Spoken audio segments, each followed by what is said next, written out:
सब मेरे दोस्तों, मैं हूं दुर्गा प्रसाद यादव और आज की इस वीडियो का हमारा टॉपिक है combination of simple sentences into one simple sentence use of infinitive. Infinitive participle का एक पार्ट है। हम लोगों ने पिछली वीडियो में पढ़ा था पार्टिसिपल के फर्स्ट पार्ट को, प्रेजेंट पार्टिसिपल को, ठीक है ना। तो आज हम लोग देखेंगे इन्फिनेटिव का प्रयोग करके किस तरह से हम लोग दो या दो से अधिक सिंपल सेंटेंसेस को मिला करके एक सिंपल सेंटेंस निर्मित करते हैं। तो पहली हेडिंग थी प्रेजेंट पार्टिसिपल की, ठीक है ना। दूसरी हेडिंग उसी में इन्फिनेटिव है, ठीक है। तो चलिए देखते हैं इन्फिनेटिव।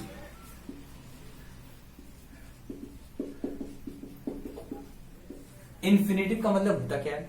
इन्फिनेटिव का कार्य क्या होता है? देखिए, इन्फिनेटिव का मतलब हम लोग ये समझना है पहले। इन्फिनेटिव एक प्रकार का ऐसा शब्द होता है, ऐसे क्या हम शब्द ही कहेंगे, एक प्रकार का ऐसा शब्द होता है ना इन्फिनेटिव, जो हमें वाक्य में किसी, देखिए, रीजन को बताता है। रीजन, रिजल्ट, रिजल्ट या तो फिर रीजन, रिजल्ट या ऑब्जेक्ट। ऑब्जेक्ट, चलिए इसका हम लोग हिंदी देख लेते हैं। रीजन है कोई कारण मिलेगा, ठीक है ना, इस फल मिलेगा, फल या तो परिणाम। रिजल्ट का मतलब परिणाम मिलेगा, ठीक है। और ऑब्जेक्ट का मतलब कोई फल मिलेगा आपको, ठीक है ना। उद्देश्य इसको आप बोलते हैं, उद्देश्य भी कर लीजिए, उद्देश्य। यहाँ पे उद्देश्य की बात है। कारण मिलेगा, परिणाम मिलेगा और उद्देश्य कोई रहेगा उसका, तो ये होगा, ठीक है ना। तो इन्फिनेटिव का मतलब होता है, इन्फिनेटिव में एक ऐसा शब्द होता है जो कारण बताएगा, परिणाम को बताएगा और या तो फिर उद्देश्य को बताएगा। अगर कारण रीजन और रिजल्ट होगा, रीजन और रिजल्ट होगा, तो ये दोनों चीजें एक साथ आएंगी हमेशा। आप इनको हिंदी में मत, इंग्लिश में याद करिए, ठीक है ना। रीजन और रिजल्ट जो होगा ये एक साथ आएगा। जब भी कभी अगर सेंटेंस में आएगा तो एक सेंटेंस दो रहेंगे, एक सेंटेंस में रीजन होगा तो दूसरे में उसका रिजल्ट होगा, ओके। और अगर ऑब्जेक्ट को मतलब उद्देश्य की बात करेगा तो उसमें रीजन और रिजल्ट नहीं होगा, केवल उसमें एक शब्द होगा, क्या होगा? उद्देश्य होगा, ठीक है ना। उसका जो उद्देश्य रहेगा, ओके। तो इतना हो गया हमारा क्लियर। अब देखिए इन्फिनेटिव का प्रयोग हम लोग कैसे करेंगे और इन्फिनेटिव में इसकी पहचान हम लोग कैसे करेंगे। इन्फिनेटिव है ये, तो आइए देखते हैं उसको भी। इन्फिनेटिव की पहचान पहले हम लोग देख लेते हैं। इन्फिनेटिव को हम लोग पहचानेंगे कैसे। यहां से एक पहचान मिली आपको कि रीजन मिलेगा, रिजल्ट और ऑब्जेक्ट मिलेगा। चलिए ये तो इंग्लिश में पहचानेंगे आप। अगर इंग्लिश में नहीं पहचान पा रहे, हिंदी में पहचानना चाहते हैं, तो हिंदी में क्रिया के अंत में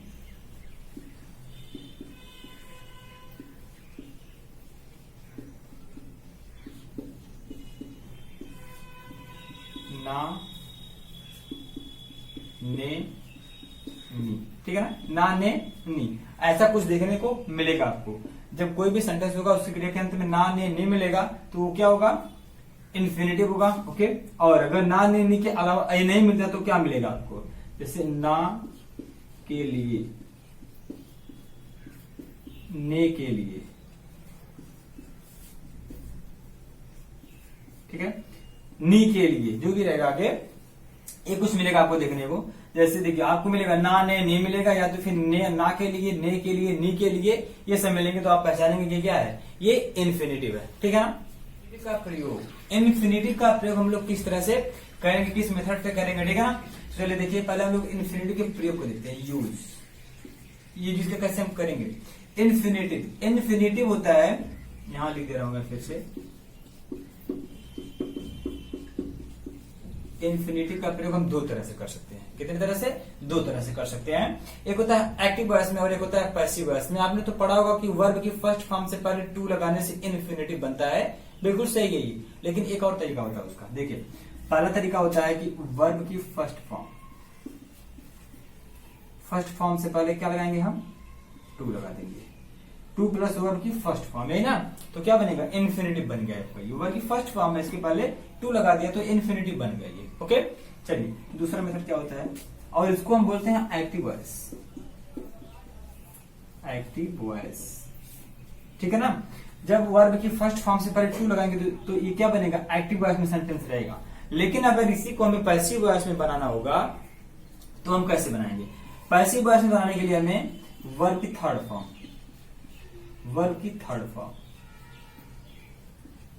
वर्ब की थर्ड फॉर्म से पहले टू बी। आपको याद रखना है टू प्लस वर्ब की फर्स्ट फॉर्म बराबर एक्टिव वॉइस, ये भी इन्फिनेटिव है। टू बी प्लस वर्ब की थर्ड फॉर्म, ये भी क्या है, इन्फिनेटिव है, लेकिन ये पैसिव फॉर्म है इसका, ये पैसिव वॉइस में बनेगा। एक्टिव वॉइस का प्रयोग कब होता है, पैसिव वॉइस का प्रयोग कब होता है, आपको पता होना चाहिए। अगर नहीं पता है तो इस वीडियो के डिस्क्रिप्शन में हमने एक्टिव पैसिव का भी लिंक दे रखा है, आप उसको भी देख लें, ठीक है ना। तो आइए देखते हैं। एक्टिव वॉइस का मतलब वर्ब की फर्स्ट फॉर्म से पहले टू, पैसिव वॉइस का मतलब वर्ब की थर्ड फॉर्म से पहले टू, ठीक है ना। आज कितना क्लियर है। चलिए अब हमें देखना है कि हम लोग इसका प्रयोग करेंगे किस तरह से। हम लोग इन्फिनिटिव का प्रयोग कैसे करेंगे, और इन्फिनिटिव में जो रीजन है, रिजल्ट है और ऑब्जेक्ट है, यही ना, इसका मतलब क्या बन रहा है ना। तो देखिए जब हमें इन्फिनिटिव का प्रयोग करके दो या दो से अधिक साधारण वाक्यों को मिला करके एक सिंपल साधारण बनाना होता है, तो सबसे पहले हमें एक पॉइंट ध्यान देना है। सबसे पहला पॉइंट हमको ये ध्यान देना है कि जो अलग अलग सेंटेंसेस हैं उसमें जो फाइनाइट वर्ब है, ठीक है ना। फाइनाइट वर्ब आपको पता होना चाहिए, अगर नहीं पता है तो इसके प्रीवियस वीडियो में हमने उसको बहुत अच्छे से बताया, उसको भी आप देख लें। तो दिए हुए वाक्यों में जो फाइनाइट वर्ब होंगी, जो अलग अलग फाइनाइट वर्ब होंगी, उनमें से आप एक को फाइनाइट रहने देंगे पहले वाले सेंटेंस को, और जो आगे की क्रियाएं रहेंगी फाइनाइट वर्ब, उनको आप बदल करके इन्फिनिटिव में चेंज करेंगे। इन्फिनिटिव में चेंज करने का नियम ये है, ठीक है ना। तो देखिए अब हमें इन्फिनिटिव में चेंज करने के लिए क्या क्या याद रखना है, क्या क्या ध्यान देना है, आइए उनको भी देखते हैं। इन्फिनिटिव का प्रयोग हम लोग किस तरह से करेंगे, आइए उनको भी देखते हैं। थोड़ा आराम आराम से सीखिए, ठीक है ना, थोड़ा आराम आराम से पढ़ेंगे हम लोग, कम्पैक्ट पढ़ेंगे। ओके, दोनों वाक्यों में कर्ता समान होना चाहिए, मतलब जो सेंटेंसेस दिए रहेंगे, 2, 3, 4 सेंटेंस दिए रहेंगे, सब में क्या होगा, सब्जेक्ट कॉमन समान होना चाहिए। आपको हमने पहले बताया था कि पार्टिसिपल का हम जब भी प्रयोग करेंगे उसमें क्या होगा, समान कर्ता समान होंगे, क्रियाएं अलग अलग होंगी, ठीक है ना। तो ये भी पार्टिसिपल का एक पार्ट है।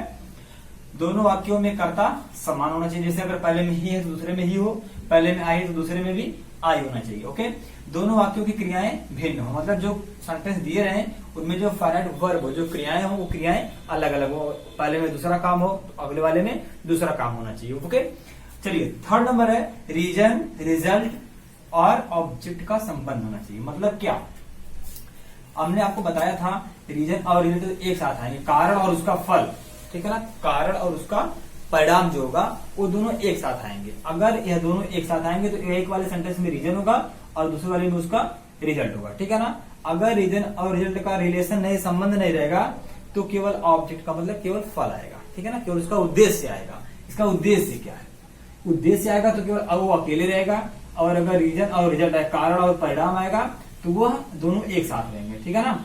चलिए देखिए अब हमें ये देखना है कि किस सेंटेंस को हम इन्फिनिटिव में बनाएंगे और किस सेंटेंस को हम सेम वैसे लिखेंगे। इन्फिनिटिव किसको इन्फिनिटिव लिखेंगे और किसको हम लोग फाइनाइट लिखेंगे, ठीक है ना। फाइनाइट का मतलब जिन क्रियाओं को हम कुछ न छेड़छाड़ करें, जैसे वो लिखा, जैसे ही इज ए बॉय तो ही इज ए बॉय लिखना है, ठीक है ना, उसको बोलते हैं फाइनाइट। तो हम लोग किस सेंटेंस को, किस क्रिया को फाइनाइट लिखेंगे और किस क्रिया को हम लोग लिखेंगे इन्फिनिटिव में बदल करके, उसको पहले देख लीजिए। जो क्रिया आपको बताएगी रिजल्ट, अगर रीजन और रिजल्ट का संबंध दे रहा है तो उसमें जो क्रिया आपको रिजल्ट बताएगी उसको आप लोग उसको बदलेंगे इन्फिनिटिव में, और जो रीजन रहेगा उसको आप लोग फाइनाइट रहने देंगे, ठीक है ना। अगर रिजल्ट और रीजन का संबंध नहीं है तो आएंगे हम लोग ऑब्जेक्ट पे, उसमें कुछ उद्देश्य रहेंगे उसके, ठीक है ना। जो उद्देश्य रहेगा उसका, जो क्रिया उद्देश्य को बताएगी, हम लोग उसको इन्फिनिटिव में चेंज करेंगे। और इन्फिनिटिव में चेंज करने के क्या रूल है, या तो वर्ब की फर्स्ट फॉर्म से पहले टू लगा देंगे तो एक्टिव वॉइस बनेगा, और अगर वर्ब की थर्ड फॉर्म से पहले टू भी लगा देंगे तो पैसिव वॉइस बनेगा, बस और कुछ करना नहीं है। तो अगर आपको यहाँ पे ऑब्जेक्ट मिलता है, मतलब फल मिल रहा है, उसका उद्देश्य मिल रहा है, तो भी बनेगा। रिजल्ट और रिजल्ट है तो तभी बनेगा। आइए एग्जाम्पल देखते हैं।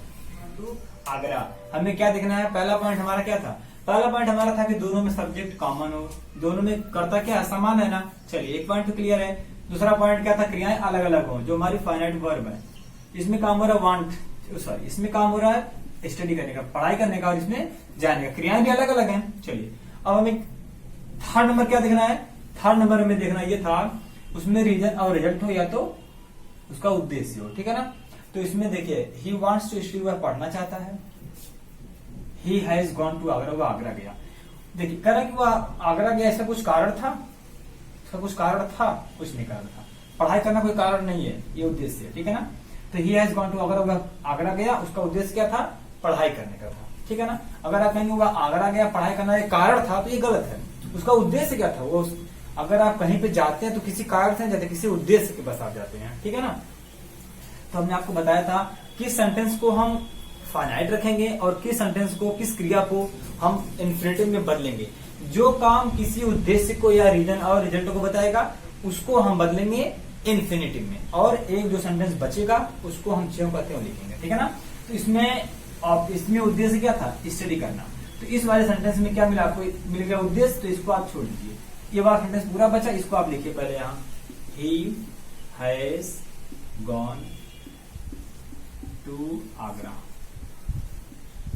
ओके, इतना हो गया। काम हटाएंगे, यहाँ पे काम लगा लेंगे, हटा फुल स्टॉप। उसके बाद अब कुछ नहीं करना आपको बस केवल वर्ब की फर्स्ट फॉर्म से पहले टू लगाना है। तो वर्ब की फर्स्ट फॉर्म भी स्टडी है, इसके पहले टू यहाँ पे लगा ऑलरेडी, तो टू स्टडी।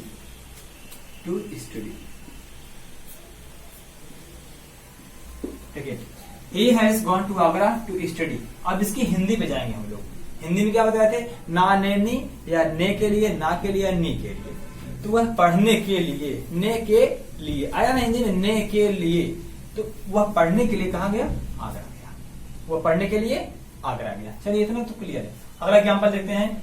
इसमें तो क्या हो गया आपका, ऑब्जेक्ट, उद्देश्य हो गया। अभी रीजन और रिजल्ट भी देखना है ना। ही इज वेरी वीक, वह बहुत कमजोर है। ही इज वेरी वीक, वह बहुत कमजोर है। ही कैन नॉट वॉक, वह चल नहीं सकता। वह चल नहीं सकता, इसका कारण क्या है, इसका कुछ उद्देश्य तो होगा नहीं। वह चल नहीं सकते हैं, उसका उद्देश्य क्या है, वो कमजोर है, गलत बात है ये। अगर वो चल नहीं सकते हैं, टहल नहीं सकते हैं, तो उसका कुछ रीजन होगा, उसका कुछ रीजन होगा। क्या रीजन है, वो कमजोर है, ठीक है ना, वो बहुत कमजोर है। तो जो क्रिया आपको बताएगी रिजल्ट, जो क्रिया क्या बताएगी, रिजल्ट बताएगी, ठीक है ना, उसी को आप बदलेंगे इन्फिनिटिव में, और एक क्रिया को, एक सेंटेंस को आप सेम एज वैसे ही लिखेंगे। तो इसमें से कौन सी क्रिया आपको बता रही है रिजल्ट, क्या बता रही है, वीक, वो बहुत कमजोर है। इसका परिणाम क्या है, वो चल नहीं सकता, ये ना। तो ये है परिणाम, ये है। तो आप लिखेंगे ही इज, देखिए अब आपको यहाँ देखिए बताना है very.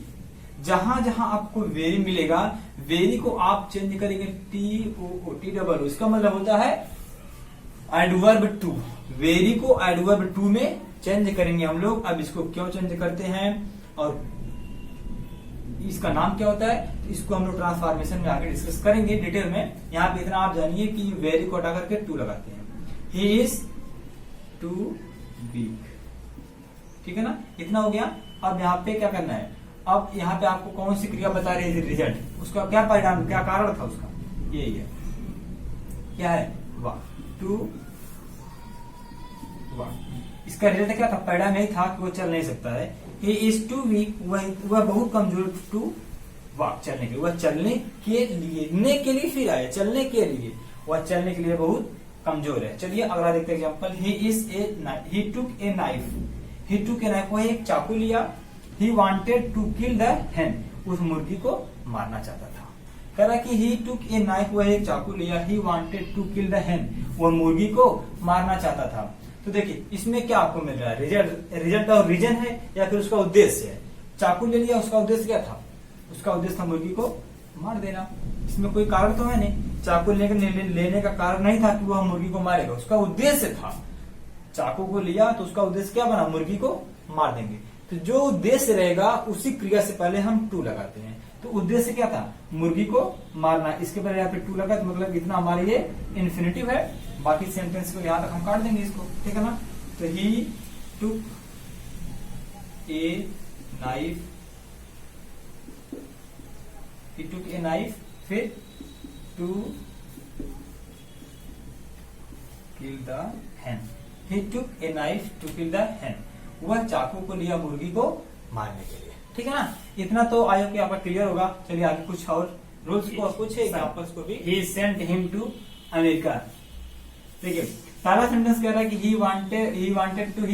wanted to educate his son, वह अपने पुत्र को एजुकेट मतलब शिक्षित करना चाहता था। ही सेंट हिम टू अमेरिका, उसने उसे अमेरिका भेज दिया, ठीक है ना।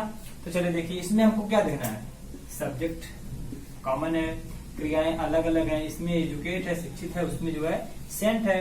तो इसमें क्या हमको मिल रहा है, कुछ कारण है, कुछ उद्देश्य है, कुछ उसके रीजन और रिजल्ट है, क्या मिल रहा है।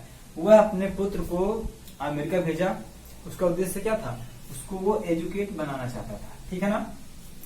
सबसे पहले आपको एक बात माइंड करनी है, देखिए ध्यान दीजिए कि हमने आपको बताया था स्टार्टिंग में कि इन्फिनेटिव का प्रयोग हम लोग दो तरह से कर सकते हैं। एक तो होता है वर्ब की फर्स्ट फॉर्म से पहले टू लगा करके एक्टिव वॉइस में होता है, लेकिन हम पैसिव वॉइस में कैसे बदलते हैं। पैसिव वॉइस में इस तरह बदलते हैं जब कोई काम खुद ना हो। पैसिव वॉइस का मतलब है, आप भी समझ रहे होंगे, जब कोई काम खुद ना करे, हम किसी के द्वारा करवाया जाता है, तो होता है पैसिव वॉइस में। तो इसमें वही काम है, उसके पिता जो है चाहते हैं कोई लड़का शिक्षित हो, लेकिन उसको जो अपने लड़के को उसके पिता खुद शिक्षित नहीं कर रहे हैं, उसको किसी के द्वारा शिक्षित करने के लिए अमेरिका भेज रहे हैं। तो अमेरिका जब भेजेंगे तो उसके पिता तो वहां शिक्षित करेंगे नहीं, कोई अदर पर्सन होगा। जब दूसरा कोई शिक्षित करे या दूसरा कोई दूसरे से काम करवाए तो दूसरे के लिए क्या होता है, के द्वारा के लिए बाय का प्रयोग होता है। तो आगे देखते हैं इसमें कौन सा काम उद्देश्य इसका है। इसका उद्देश्य क्या बन रहा है, इसको जो है क्या करना, एजुकेट करना, ठीक है ना। एजुकेट करना क्या है उसका उद्देश्य, जाहिर सी बात है जो उद्देश्य रहेगा उसको हम बनाएंगे इन्फिनेटिव में, और उसके पहले हम लोग सारी चीजों को लिखेंगे। ही सेंट हिम टू अमेरिका, इसको हम लोग पहले लिखेंगे, ठीक है ना। तो इसको लिखने से पहले आप एक बात और माइंड करिए, ही सेंट हिम टू अमेरिका, ये जो हिम वर्ड है ये किसके लिए आया है, हिम वर्ड आया है ही सन के लिए, मतलब उसके पुत्र के लिए। He sent him to America, him वह उसे अमेरिका भेजेगा, किसको भेजेगा, अपने पुत्र को भेजेगा। तो हम उसको यू भी लिख सकते हैं, he sent his son to America, ठीक है ना। अब क्या करने के लिए, एजुकेट करने के लिए। तो खुद तो करेगा नहीं, किसी के द्वारा करवा रहा है ना, तो इसमें क्या करना है, हमें एजुकेट का थर्ड फॉर्म लिखना है और टू के बाद बी भी लगाना है। तो टू बी एजुकेटेड, ठीक है ना। ही सेंट हिज सन, वो अपने पुत्र को भेजा टू अमेरिका, अमेरिका भेज दिया, टू बी एजुकेटेड मतलब शिक्षित होने के लिए, ठीक है ना। अभी यहाँ पे अगर वो खुद काम करता तो यहाँ पे बी नहीं रहता और एजुकेट रहता, केवल थर्ड फॉर्म रहता, फर्स्ट फॉर्म के वर्ग की फर्स्ट फॉर्म से पहले टू लगाने से बनता है।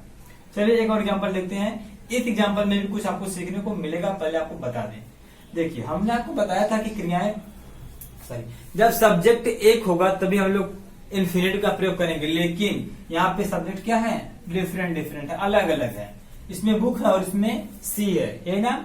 लेकिन जब इस तरह से आपके सामने कुछ आए सेंटेंस कि दोनों में सब्जेक्ट डिफरेंट हो, अलग अलग हो, तब हम उसमें क्या करेंगे, उसमें जो हम देखिए जिसमें हमारा उद्देश्य होगा, जिसमें हमारा रीजन या रिजल्ट होगा, मतलब मोटी मोटा जानिए जिसको हम लोग इन्फिनिटिव में बदलेंगे, जिस सेंटेंस को, उस सेंटेंस में जो सब्जेक्ट होगा उसके ऑब्जेक्टिव केस को लिखेंगे, ठीक है ना। इसका ऑब्जेक्टिव केस क्या होगा, हर होगा। तो इसके पहले हमें फॉर लगाना होगा, फॉर हर, ठीक है ना। अगर यहाँ पे आई रहेगा तो फॉर मी, वी है तो फॉर अस, ठीक है ना, यू है तो फॉर यू, ओके। तो इतना आपको करना पड़ेगा। जिस सेंटेंस में रीजन या रिजल्ट होगा या जिस सेंटेंस में उद्देश्य होगा, ठीक है ना, ऑब्जेक्ट होगा, उस सेंटेंस में जो सब्जेक्ट होगा उसके पहले आप उस सब्जेक्ट को हम लोग काट देंगे और उस सब्जेक्ट को हम लोग चेंज करेंगे फॉर ऑब्जेक्ट में, ऑब्जेक्टिव केस में। तो आइए बनाते हैं हम।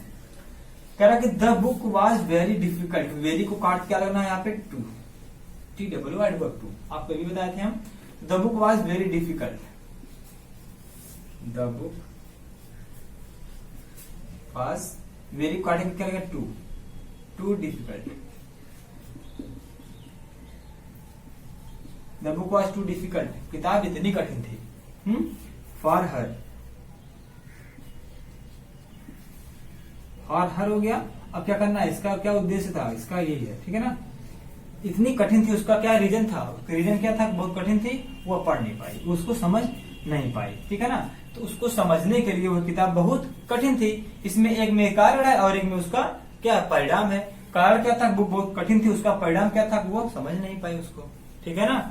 तो यहाँ पे क्या करेंगे हम, फॉर हर टू अंडरस्टैंड, ये है, देखिए फिर से, the book was too difficult for her to understand, यह किताब उसको समझने के लिए बहुत क्या है, बहुत कठिन है, बहुत हार्ड डिफिकल्ट है। ने के लिए, ना के लिए, ने के लिए या नी के लिए ये आएगा अंत में, या तो फिर ना ने नी आएगा। ठीक है ना। तो दोस्तों आज का था हमारा छोटा सा वीडियो, आज तो आपको पसंद आया होगा, और अगर पसंद आया तो वीडियो को लाइक करें, अपने मित्र के साथ शेयर भी करें जिनको ये जरूरत है, और मिलते हैं नेक्स्ट वीडियो में।